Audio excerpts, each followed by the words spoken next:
உலக மக்கள் அனைவருக்கும் பாத்திமாவின் அஸ்ஸலாமு அலைக்கும் வரஹ்மத்துல்லாஹி பரகாத்துஹு. உலக மக்கள் அனைவரையும் அல்லாவிற்காக நேசிக்கிறேன். மக்களே, ஆதமுடைய மக்களே, கண்மணி நாயகத்தின் உம்மத்துகளே, அனைவரும் நலமா? அனைவரும் நலம் வாழ வேண்டும் என்று இறைவனிடம் தினம் தினம் துஆ கேட்டுக்கொண்டிருக்கும் உங்கள் பாத்திமா பேசுகிறேன்.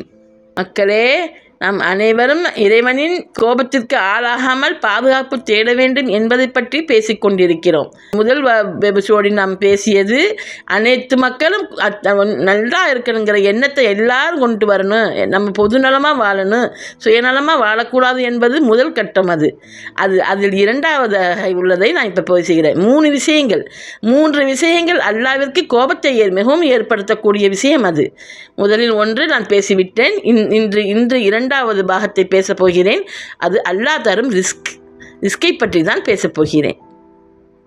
அல்லாஹ் தரும் ரிஸ்க் அளவற்ற அருளாளன், அவன் அருக்குடையாளன், அனைத்து மக்களுக்கும் அள்ளி வழங்கும் பேரரசன் அவன்.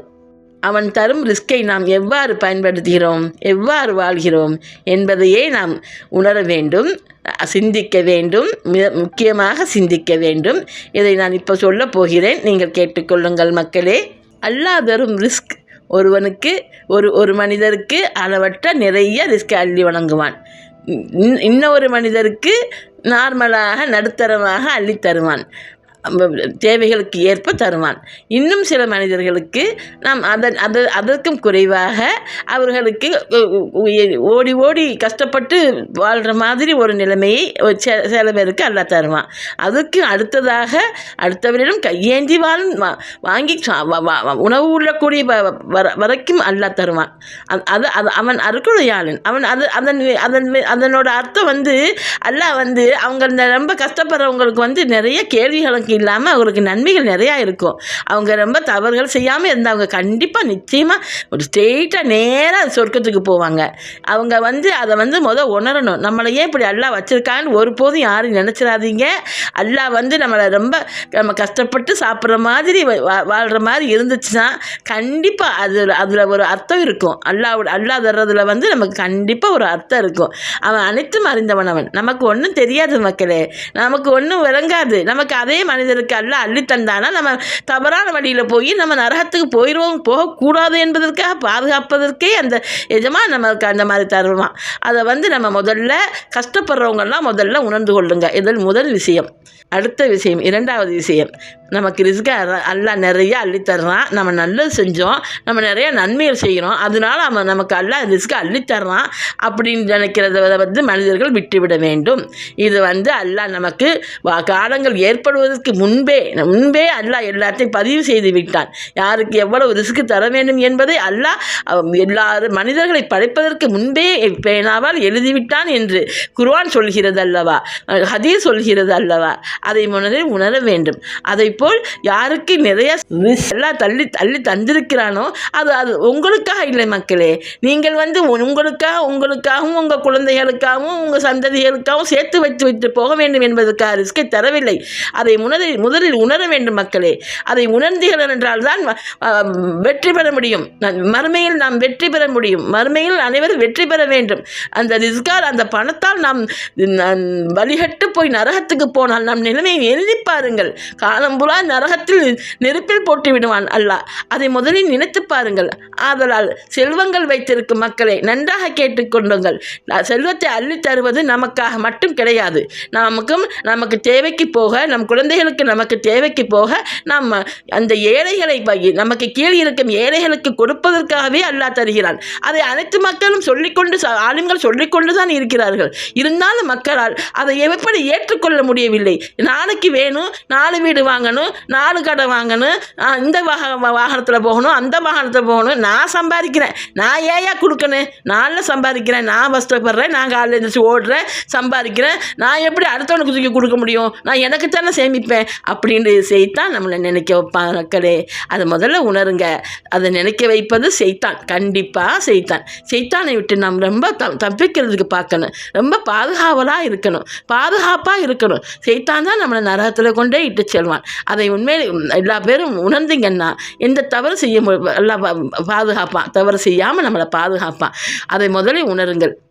நமக்கு அல்லாஹ் தர்ற ரிஸ்க்கு நமக்கு கீழே உள்ளவங்களுக்கெல்லாம் கொடுத்து மகிழ்ந்து பார்ப்பதற்காக அவர்கள் முகங்களில் நீங்கள் அள்ளி வணங்கி அவர்கள் முகத்தையும் பாருங்களேன், அவர்கள் இன்பத்தை நீங்கள் அனுபவித்து பாருங்கள், அது எவ்வாறு இருக்கும் என்று நீங்கள் கொடுத்து பாருங்கள். தெரியும் மக்களே, இன்று நம் குழந்தைகளுக்கு தேவையில்லை என்று நான் சொல்ல மாட்டேன். நம் பிள்ளைகளுக்கு தேவையான உணவுகள், உடுப்புகள் அனைத்தையும் வாங்கி வணங்குங்கள். பிள்ளைகளை மகிழ்ச்சிப்படுத்துங்கள். தேவைக்கேற்ப அவர்களுக்கு அனைத்தையும் அள்ளி வணங்குங்கள். அது உங்களுக்கு அல்லாஹ் தந்த ரிஸ்க்கு. அதன் மூலம் உங்கள் பிள்ளைகளுக்கு நல்ல உணவை சமைத்து கொடுக்கலாம், நல்ல உணவை வாங்கி கொடுக்கலாம், நல்ல துணிமணிகளை வாங்கி கொடுக்கலாம், அவர்களுக்கு தேவையான பொருட்களை வாங்கி கொடுக்கலாம், தவறேதும் இல்லை. ஆனால் நாளை வேண்டும் என்று அந்த பிள்ளைகளை சோம்பேறிகளாக்கி விடாதீர்கள். உங்கள் குழந்தைகளுக்கு தேவையானதை இன்று செய்கிறீர்கள் அல்லவா, அதுவே அவர்களுக்கு போதுமானதாகும். அவர்களுக்கு தேவையானதை அல்லாஹ் தருவான். நாம் எவ்வாறு அவ்வாறு முடிவு செய்ய முடியும்? நான் சேர்த்து வைத்து விட்டு போக வேண்டும், என் பிள்ளையை நாளை நல்லபடியாக வாழ வேண்டும் என்று எப்படி நாம் நினைக்க முடியும்? இன்று தரும் இறைவன் நம்மளை காப்பாற்றும் இறைவன் நம் குழந்தைகளை காப்பாற்ற மாட்டானா? அல்லாஹ் கோபப்படுகிறான். நான் தருகிறேன், நான் உன் குழந்தைகளுக்கு தேவையானதை நான் தருவேன், அதையே என் மீது நம்பிக்கை இல்லாமல் சேர்த்துக் கொண்டிருக்கிறார் என்பதை அல்லாஹ் நம் மீது கோபப்படுவான். அதை கோபப்படுவதை வழக்குகள் எழுதி விடுவார்கள். அதை முதலில் உணருங்கள் மக்களே. நாளை என்று நினைக்காதீர்கள். நாளைக்கு வேண்டும், நாளைக்கு சொத்து வாங்கி வைக்கணும், நாளைக்கு நமக்கு ஏழாம போயிடுச்சுன்னா, வயசாகி போயிடுச்சுன்னா நம்ம பாவிக்கணும் அப்படிங்கிற மட்டும் நினைக்காதீங்க. இன்னைக்கு தர ரிஸ்க்கு எல்லாம் நமக்கு உறுதியான ரிஸ்க்கு. நாளைக்கு நாம இருப்போமான்னு எவ்வாறு மக்களை நம்ப முடியும்? யாருக்கு என்ன நடக்குன்னு எதுவுமே தெரியாது ஒரு நிலையில்லாத உலகத்தில் வாழ்ந்துக்கிட்டு நாளைக்கு வேணும்னு நினைக்காதீங்க மக்களே. பெருந்தவறு. அது அல்லாஹ்வை கோபத்தை உண்டாக்கும். அல்லாஹ்வுக்கு மிகவும் கோபப்படுவதற்குள்ள விஷயம் இதுதான். தயவு செஞ்சு சொல்கிறேன் மக்களே, இருக்கப்பட்டவர்களை தயவு செஞ்சு கேட்டுக்கொள்கிறேன். உங்கள் தேவைகளுக்கேற்ப நீங்கள் வைத்துக்கொண்டு நாளை என்று மற்ற கட்டடங்களை வாங்கி போடுவதிலும், தோட்டங்களை வாங்கி போடுவதிலும், மற்ற பொருள்களை நகையை என்று சேர்ப்பதை விட்டுவிட்டு மக்களுக்கு யார் கஷ்டப்படுகிறார் என்று நோக்குங்கள். உங்கள் கண்களால் நோக்குங்கள். மனக்கண்ணால் பாருங்கள், அகக்கண்ணால் பாருங்கள், உங்கள் அழகான கண்களால் நோக்குங்கள் மக்களே. அனைவரையும் பாருங்கள், அவர்கள் கஷ்டப்படுவதை பாருங்கள். அன்றாட உணவுக்கே கஷ்டப்படும் மக்களை பார்த்து கொண்டிருந்தாலே இருக்கிறோம். எத்தனை பேர் வீடுகளில் ஒழுகுவதையும் பார்த்து கொண்டிருக்கிறோம். அந்த கஷ்டப்படும் மக்களை மீது இரக்கம் காட்டுங்கள். அந்த இரக்கம் உங்களுக்கு சொர்க்கத்தில் பெரிய மாளிகையை கட்டித் தருவதற்கு வாய்ப்பளிக்கும். சொர்க்கத்தில் அல்லாஹ் உங்களுக்கு அடுக்கடுக்காக மாளிகையை கட்டித் தருவான். இன்று நீங்கள் செய்யும் இந்த தர்மங்கள் அல்லாஹ்வுடைய சொர்க்கத்தில் உங்களுக்கு ஏகப்பட்ட சொல்ல முடியாத அளவிற்கு உங்களுக்கு அல்லாஹ் மலையளவு நன்மைகளை சேர்த்து வைத்திருப்பான். மலையளவு பெரிய பெரிய கட்டடங்களை கட்டி வைத்திருப்பான். அங்கிருக்கும் கட்டடங்கள் இவை போலவா? இல்லை, அங்கே இருக்கும் கட்டங்கள் சங்கங்களாலும் வைடூரியங்களாலும் கட்டப்பட்ட மாளிகையில் அல்லாஹ் நம்மளை நம் சுதந்திரமாக வாழ வைப்பான். அது எல்லாத்துக்கும் தெரிந்தது தானே. சொர்க்கத்தில் எவ்வாறு அல்லாஹ் வாழ வைப்பான் என்று தெரிந்தது தானே. நம் கற்பனைக்கு எட்டாத அழகுமிக்க சொர்க்கம் அது. அதுக்காக நீங்கள் ஆசைப்படுங்கள், அனைவரும் ஆசைப்படுங்கள். நமக்கு அல்லாஹ் ரிஸ்கை அள்ளி தந்தா அதை ரொம்ப சந்தோஷப்படுங்க.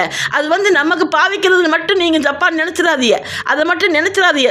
சைத்தான் அப்படித்தான் நோக்குவான். நம்ம சம்பாதிக்கிறோம், நம்ம கஷ்டப்படுறோம், நம்ம நல்லா இருக்கணும், நம்ம தான் சாப்பிடணும், நல்லா சேர்த்து வச்சுட்டு போகணும், நம்ம சந்ததியை எல்லாத்துக்கும் சேர்த்து வச்சுட்டு போகணுங்கிற எண்ணத்தை கைவிடுங்கள். இன்றைக்கு தேவையான உங்கள் குழந்தைகளுக்கு தேவையானதை மட்டும் செய்து விடுங்கள். நாளைக்கு வேண்டியது அல்லாஹ் தருவான். அல்லாஹ் கண்டிப்பாக உங்கள் குழந்தைகளுக்கு தருவான். அல்லாஹ் கோவப்படும் விஷயம் இது. இதை மக்கள் சர்வ சாதாரணமாக செய்து கொண்டிருக்கிறீர்கள். நாளைக்கு வேணும், எனக்கு சொத்து வாங்கி வைக்கணும், நாளைக்கு பின்ன தேவைப்படும், வைத்தியத்துக்கு காசு வேணும்னு கூட நினைக்கிறீங்க. அந்த வைத்தியத்துக்கு அல்லாஹ் உதவுவான். அல்லாஹ் இருக்கிறான் என்ற நினைப்பன் ஒருபோதும் நாளைக்கு எனக்கு வைத்தியத்துக்கு தேவைப்படும் என்று கூட யோசிக்க மாட்டான். அல்லாஹ் காப்பாற்றுவான் என்று நினைக்க வேண்டும். இன்று இருக்கும் செல்வங்களை நாம் உணவு உண்டது போக, நாம் மற்ற விஷயங்களுக்கு செலவழித்தது போக, மற்றது மிஞ்சியதை எடுத்து தானம் வழங்குங்கள். கண்டிப்பாக தானம் வழங்குங்கள். அல்லாஹ்வை மகிழ்ச்சிப்படுத்துங்கள். அல்லாஹ்வின் மனதை குளிர வையுங்கள். அதுவே அல்லாஹ்வை மனதை குளிர வைக்கும். இதை எனக்கு அல்லாஹ்வுடைய எண்ணங்கள் ஏற்படுத்தியே நான் சொல்லுகிறேன். மக்களை தயவு செஞ்சு உணருங்கள். தவறு செய்யாதீர்கள். தயவு செய்து தவறு செய்யாதீர்கள். அல்லாஹ் தரும் ரிஸ்க்கு நமக்கு அல்லாஹ் மற்ற பேருக்கு கொடுப்பதற்காகத்தான். உங்களுக்கு அள்ளி தருகிறான் என்றால் அதை பெருமைப்படுங்கள், சந்தோஷப்படுங்கள், மகிழ்ச்சி அடையுங்கள். அது அல்லாஹ் நமக்கு செய்யக்கூடிய நன்மைக்காக ஏற்படுத்தி தந்திருக்கிறான் என்பதை நினையுங்கள். நாம் நன்மையில் நிறைய முந்திவிடுவோம் என்பதை நினையுங்கள்.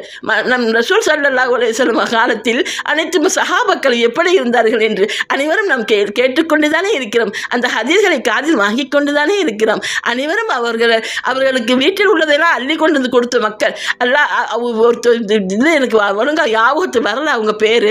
அவங்க வந்து எல்லாத்தையும் அள்ளிட்டு வந்து கொடுத்துட்டாங்கன்னு ஹதீஸில் வரும். எல்லாருக்கும் தெரிஞ்சிருக்கு அவங்க பேர். எனக்கு வாயில் இப்போ வரமாட்டேங்குது மக்களே. அவங்க வந்து சொல்லா, நீங்கள் வீட்டில் என்ன வச்சுட்டு வந்தீங்கன்னு கேட்டதுக்கு அல்லாவையே அல்லாவுடைய ரசூலையே வீட்டில் வச்சுட்டு வந்திருக்கேன்னு சொன்னாங்கள் அல்லவா. அந்த மாதத்தில் நம்ம அந்த இஸ்லாத்தில் பிறந்த மக்கள் நாம் அந்த இஸ்லாத்தில் பிறந்த மக்கள் நாம் இந்த இஸ்லாத்தில் பிறப்பதற்கு நாம் எவ்வளவு நன்மை செய்திருக்க வேண்டும், எவ்வளவு பெரிய பாக்கியம் செய்திருக்க வேண்டும் என்பதை உணருங்கள். நாம் அல்லாஹ் அந்த இஸ்லாத்தில் பிறந்திருக்கிறோம். அவன் தர்ம அருட்கொடைகளை நாம் அள்ளி வழங்கி அவனுக்கு நாம் சந்தோஷத்தை கொடுக்க வேண்டும். இந்த மாதிரி வெயில் கொடுமைகள் இதெல்லாம் ஏற்படாமல் பாதுகாப்பதற்காக அல்லாஹ்விடம் நாம் அனைத்து மக்களுக்காக நாம் துஆ கேட்க வேண்டும். அனைத்து மக்களுக்கும் நாம் உதவி செய்ய வேண்டும். இருப்பவர்கள் நன்றாக கேட்டுக்கொள்ளுங்கள். இருப்பது அல்லாஹ் தருவது நமக்காக மட்டுமல்ல, அனைத்து மக்களுக்கு நீங்கள் கொடுக்க வேண்டும் என்பதற்காகவே, அந்த நன்மையை நீங்கள் தேட வேண்டும் என்பதற்காகவே உங்களுக்கு அல்லாஹ் அந்த வாய்ப்பை ஏற்படுத்தி தந்திருக்கிறான்.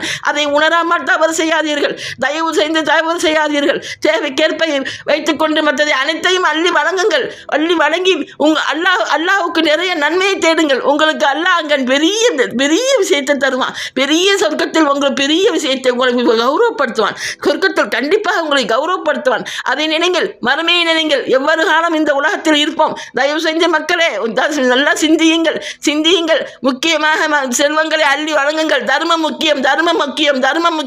அல்லாவை வந்து மகிழ்ச்சிப்படுத்தணும். நம்ம மகிழ்ச்சிப்படுத்தணும். அல்லாவை மகிழ்ச்சிப்படுத்தினா தான் உலகத்தில் எந்த கஷ்டங்களும் ஏற்படாது. இவ்வுலகத்திலும் மறு உலகத்திலும் நமக்கு நன்மையை தருவான். அதையே அல்லாஹ் எதிர்பார்த்து கொண்டிருக்கிறான். நாம் என்ன செய்கிறோம் என்பதற்காகத்தானே நம்ம உலகத்தில் படுத்து வைத்து பார்த்து கொண்டிருக்கிறான். அனைவரும் உணர்ந்து கொள்ளுங்கள். அல்லாஹ்வுக்காக வாழுங்கள். இத்துடன் முடிவுகின்றது. மீண்டும் அடுத்த வாரம் சந்திப்போம். பாய் மக்களே. அஸ்ஸலாமு அலைக்கும் வரஹ்மத்துல்லாஹி வபரகாத்துஹு.